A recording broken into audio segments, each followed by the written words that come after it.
오늘 말씀은 마가복음 5장 21절에서 28절의 말씀입니다. 마가복음 5장 21절에서 28절의 말씀입니다.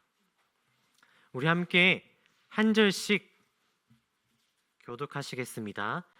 예수께서 배를 타시고 다시 맞은편으로 건너가시니 큰 무리가 그에게로 모이거늘 이에 바닷가에 계시더니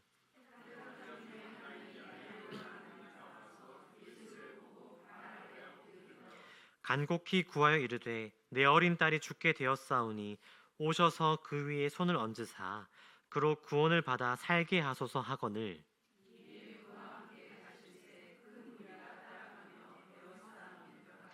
열두 해를 혈루증으로 앓아온 한 여자가 있어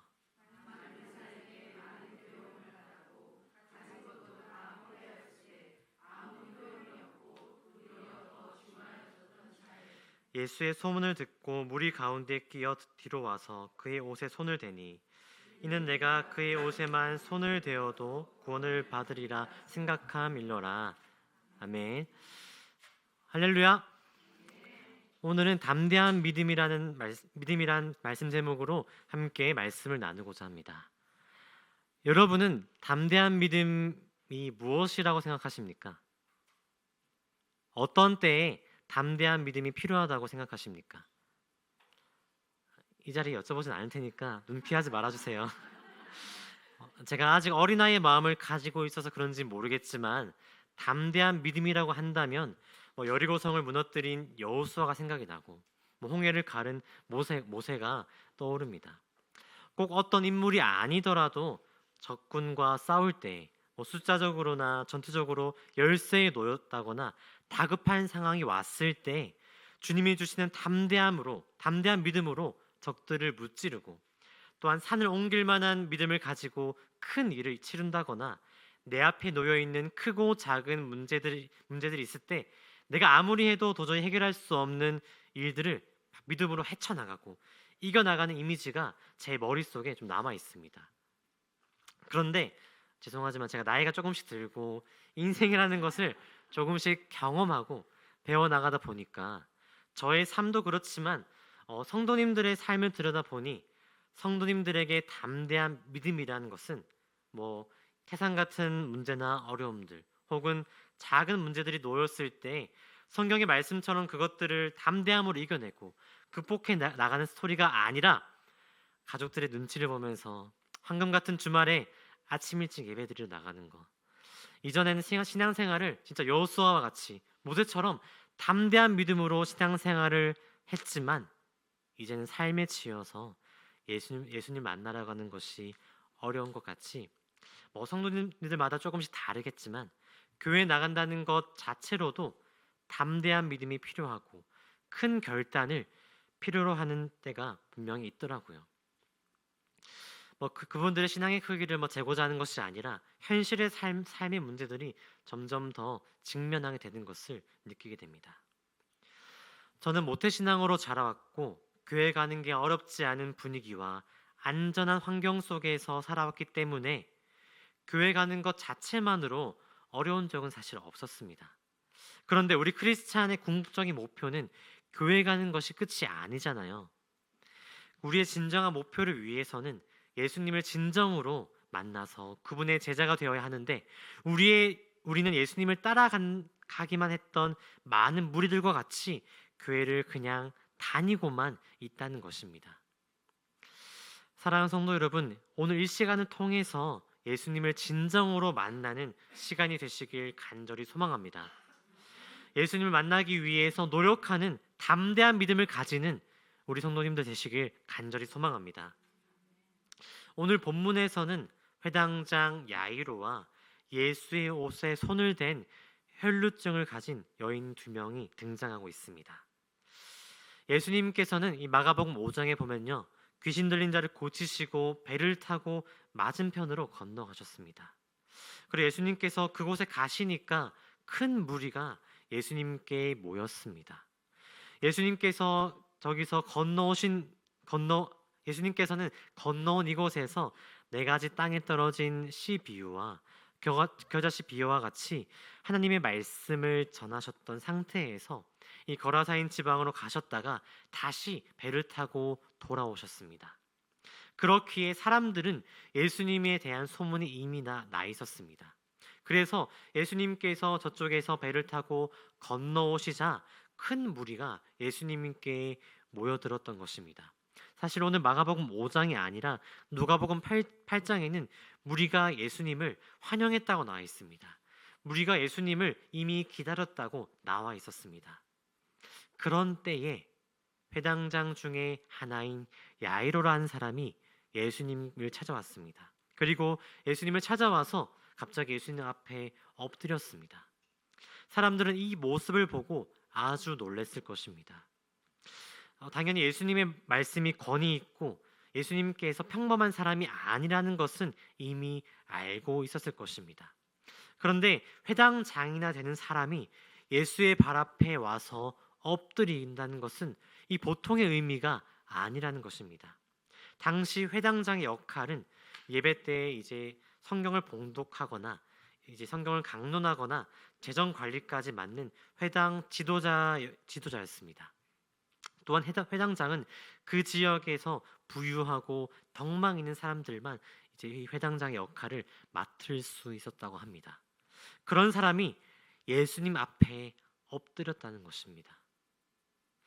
야이로는 예수님께 죽어가는 자신의 어린 딸을 살려달라고 간곡히 요청하기 위해서 예수님 앞에 엎드렸습니다. 마가복음 5장 42절의 말씀에 의하면요, 야이로의 어린 딸은 12살이라고 나와 있습니다. 지금 우리나라에서 12살이면은 몇 학년이죠? 몇 학년이? 네, 5학년입니다. 이제 5학년이면은 아주 귀여운 초등학생이지만 당시 12살이면은 혼인할 수 있는 나이였다고 합니다. 42절 말씀에서 혼인할 나이의 딸을 어린 딸이라고 부르는 야이로의 이 안타까운 마음을 볼 수가 있습니다. 혼인할 딸인데 어린아이라고 부른다는 것은 그만큼 그 딸을 아꼈다고 볼 수도 있다는 것입니다. 예수님은 야이로를 따라서 그의 집으로 발걸음을 옮기셨습니다. 그 자리에는 예수님과 야이로뿐만 아니라 많은 사람들이 있었기 때문에 자리를 옮기려고 하니까 많은 사람들이 뒤엉켜서 붙게 되었습니다. 많은 무리들이 뒤엉키게 되었습니다. 그런데 그때 12회를 혈루증을 앓아온 여인이 등장하게 되었습니다. 혈루증이라는 것은 여인의 몸에서 생리적으로 피가 멈추지 않는 그런 병이었습니다. 그녀는 야이로처럼 사람들 앞에 자신을 드러내면서 예수님 앞에 나아오지 않고 그냥 예수님의 옷에만 손을 대도 자신이 병의 나음을 얻고 구원받을 줄 믿고 그렇게 생각하였습니다. 여인이 예수님의 옷에 손을 대자 신기하게도 이 여인의 병이 낫게 되었습니다. 사랑하는 성도 여러분, 여기서 한 가지 의문을 들 수가 있습니다. 이 여인은 야이로처럼 예수님 앞에 엎드리거나 예수님 앞에 나아오지 않고 왜 예수님의 옷에 몰래 손을 댔을까요? 레위기 15장 25절의 말씀을 같이 한번 읽어보도록 하겠습니다. 시작.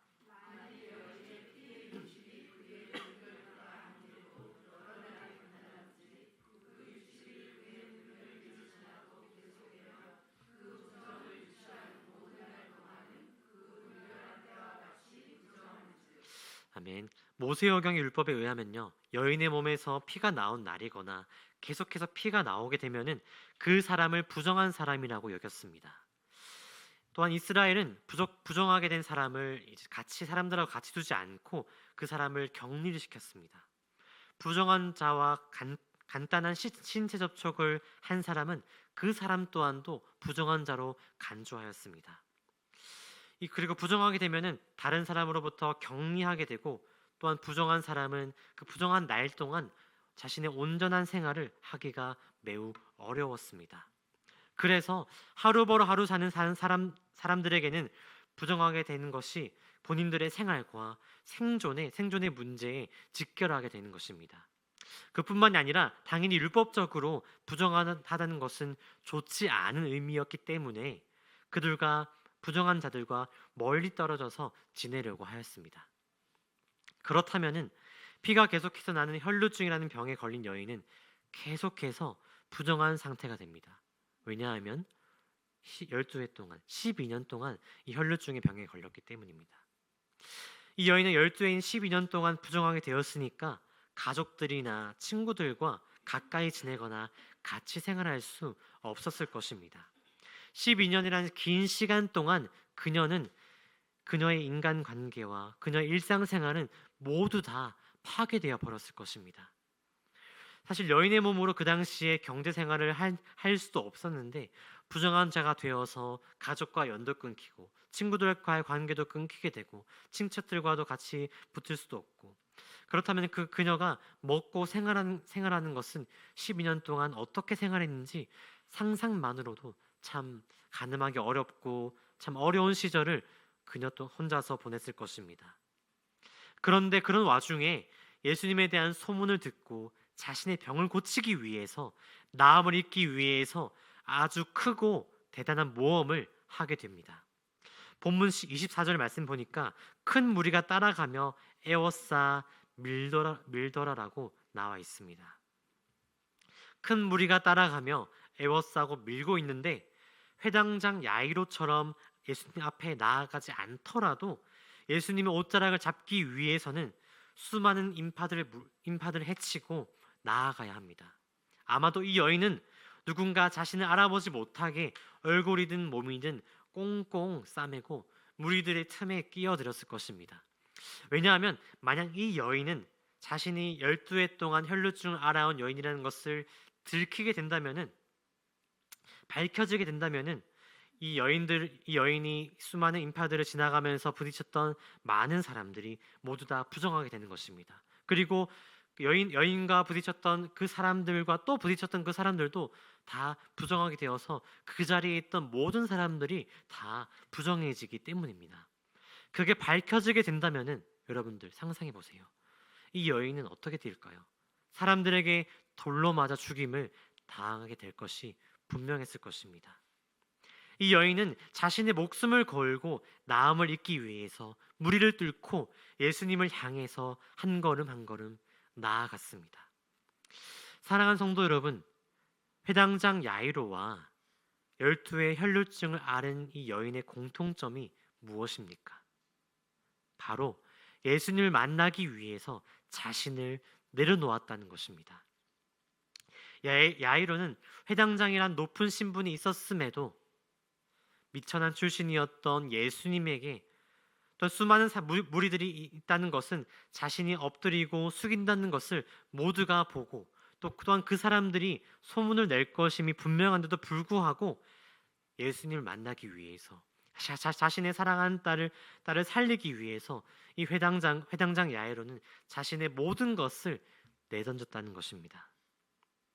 조금 전 이야기했던 혈루증을 앓은 여인도 마찬가지입니다. 그녀도 자신의 목숨을 내놓아서 무리들을 비집고 들어와서 예수님을 만나기 위해 그녀 또한도 자신의 목숨을 내놓았다는 것입니다.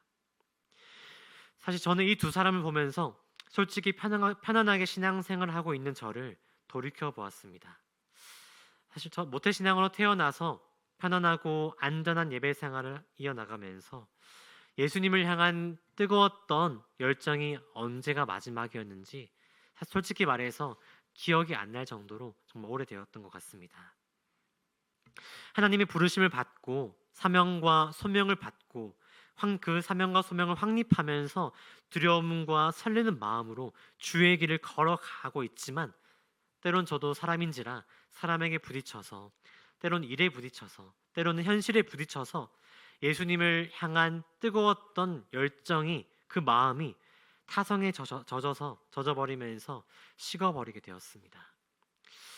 또한 저의 이런 생활을 하면서 때로는 눈을 막게 되고, 때로는 입을 닫게 되고, 또한 귀를 닫게 되면서 하나님에 대한 마음과 또 사람에 대한 그런 마음의 문도 자연스럽게 닫히게 되었습니다.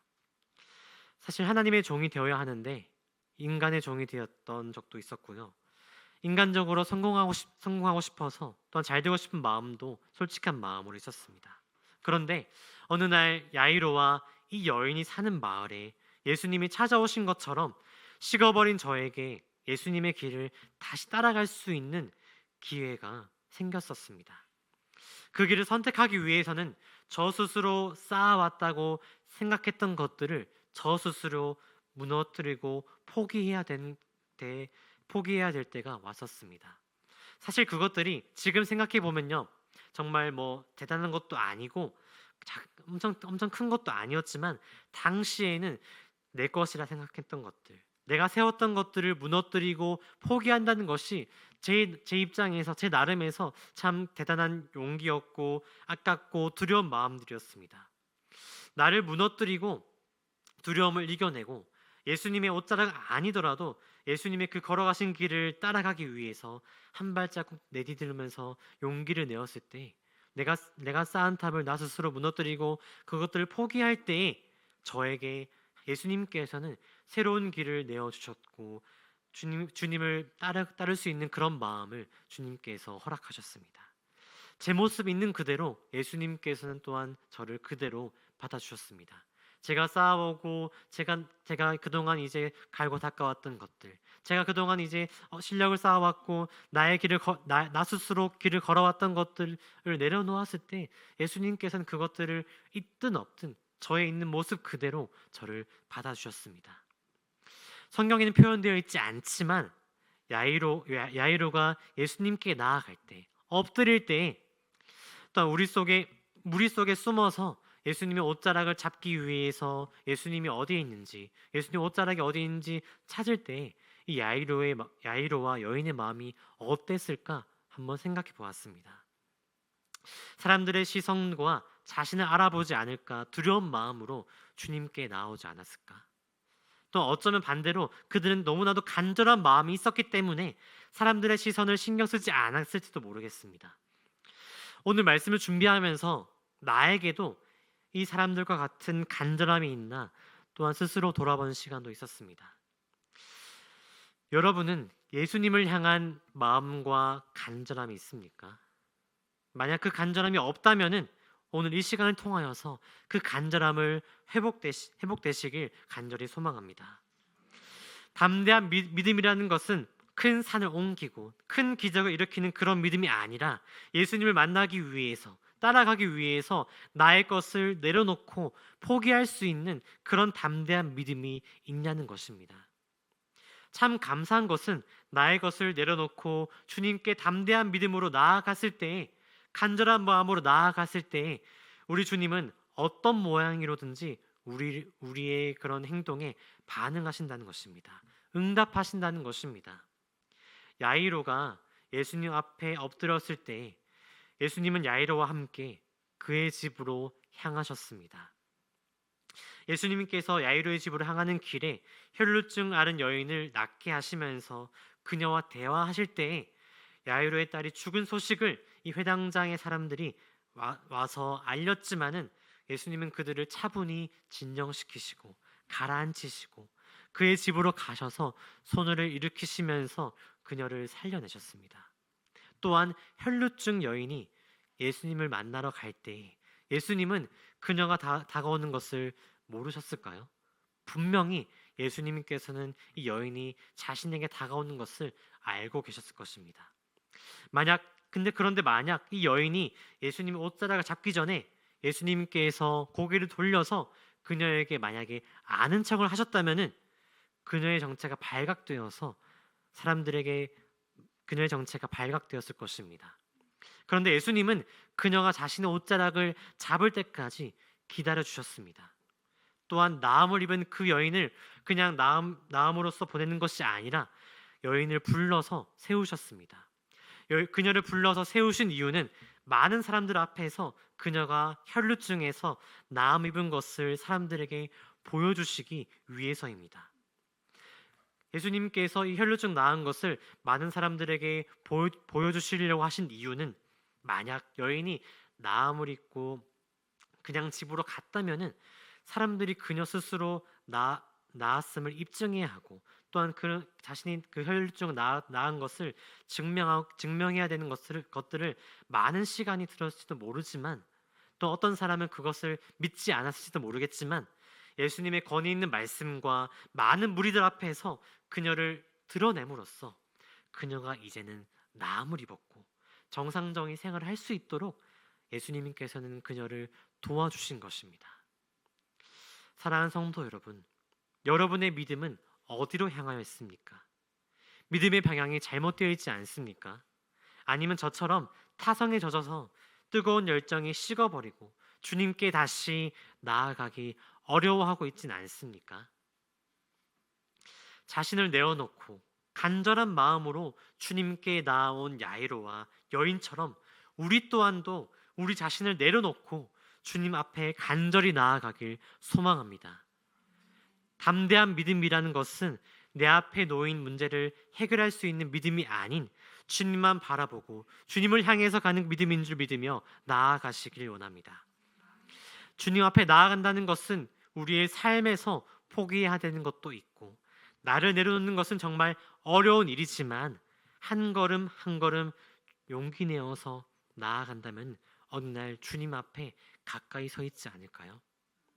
내가 어떤 것을 하지 않더라도 그 한 걸음 한 걸음 모여서 주님 앞에 간절히 나아가고 또 예수님께서 혈류증을 앓은 여인을 기다려 주신 것처럼 우리가 예수님께 가까이 나아갈 때까지 예수님 옷자락을 잡으며 나아갈 때까지 또한 반대로 야이로처럼 예수님 앞에 엎드리며 나아갈 때까지 어쩌면 예수님은 우리가 예수님 앞에 담대한 믿음으로 예수님께 나아가길 기다리고 계신지 모르겠습니다.